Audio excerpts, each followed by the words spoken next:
Hello, this is James with Minor Illusion, and today I want to do a very quick review for you of a game that I have recently read and absolutely love. Blades in the Dark from Evil Hat Productions. And John Harper is the author. It is a wonderful little system. Everything that Evil Hat Productions makes, I inevitably purchase because they're simply wonderful. One of the main things that their main product would be Fate Core, which I will do a review of fairly soon, I hope. And I absolutely love their style, the style of the books, how they're laid out, everything about them. Blades in the Dark is a very interesting game. The setting is sort of Victorian London, in a fantasy setting, or possibly Prague or Venice, kind of dark cities, and the emphasis is on crime and criminals. It's a very interesting kind of adventure play around it, because the base setting has that you're in a magical world where the sun has gone dark and there's never any light except from the moon for a few hours a night, and this is a place where the lamps are lit by gas, and that ghosts wander free, and there's so much of interest to it. But Blades in the Dark is in many ways a simulator of how to run a heist style game, something like Ocean's 11. The game features playbooks, a bit like games powered by the Apocalypse, where you have various different types of different character types, such as the Cutter, the Hound, the Leech, all different factions. You have a killer, you have a hunter, you have someone who makes drugs or who makes bombs, you have someone who's hard to find, you have someone who deals with the arcane.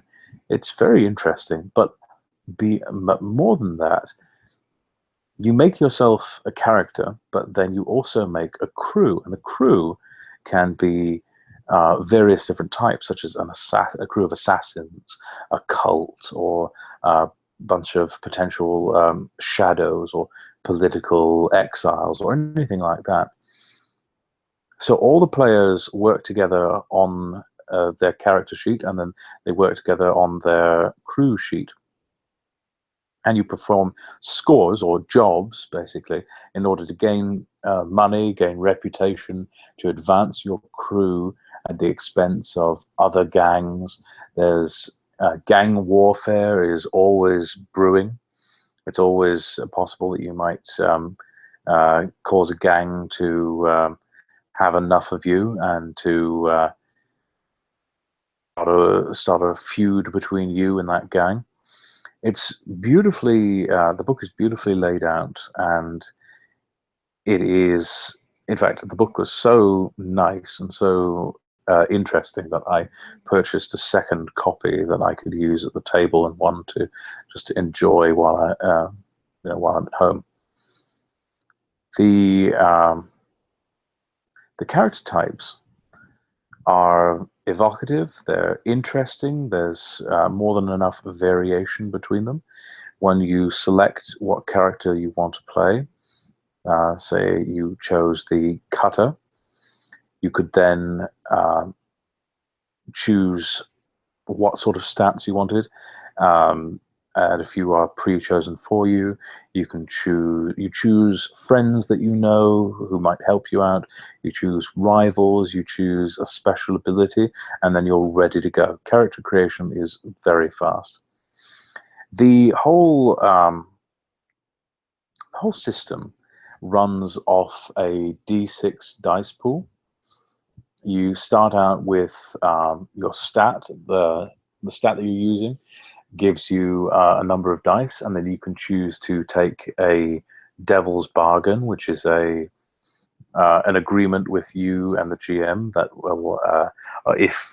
if you get an extra dice, then something bad will happen now, or something worse could happen later. You roll the dice, and if you get a 6, then you succeed. If you get a 4 or a 5, you might get what you want, or you may get part of what you want. And if you get a 1 through a 3, then you fail. But very like fate, you fail by degrees and you succeed by degrees. You lay out for the GM what kind of what the action is that you're doing, and instead of the GM saying you make this kind of check or that kind of check, you tell the GM, hey, I want to run up to that guy and I want to stab him. The GM will say, oh, well, you're at a party and there's a bunch of guests around you, so this is going to be a desperate action with standard effect, which means that it'd be really hard to do, but if you stab him, then you'll get your desired result. But it could just as easily be a risky, which is a slightly easier action, because you instead of describing that you rushed up, you say that I walk up slowly behind him and stab him in the back. It could be a risky action with greater effect. Or if you said, I throw my knife from across the room and stab him, well, there's a bunch of people in the way, everybody's moving around. This would be a desperate action with limited effect, or it could even have no effect. But you roll the dice, and then you get the effect agreed on between you and the GM. So instead of a pass-fail or a yes-no, it's a how did it happen? Every time you roll the dice, it informs the narrative and makes things progress in interesting and unexpected ways.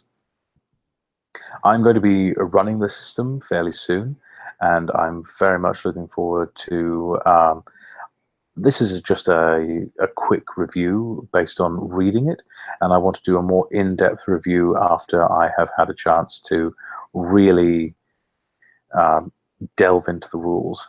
But this system is so beautifully put together that I had to run it. So I hope you'll have a look at it, and I hope it's something that you might be interested in. This is James with Minor Illusion, and look forward to more reviews and more run-throughs of games that I find interesting.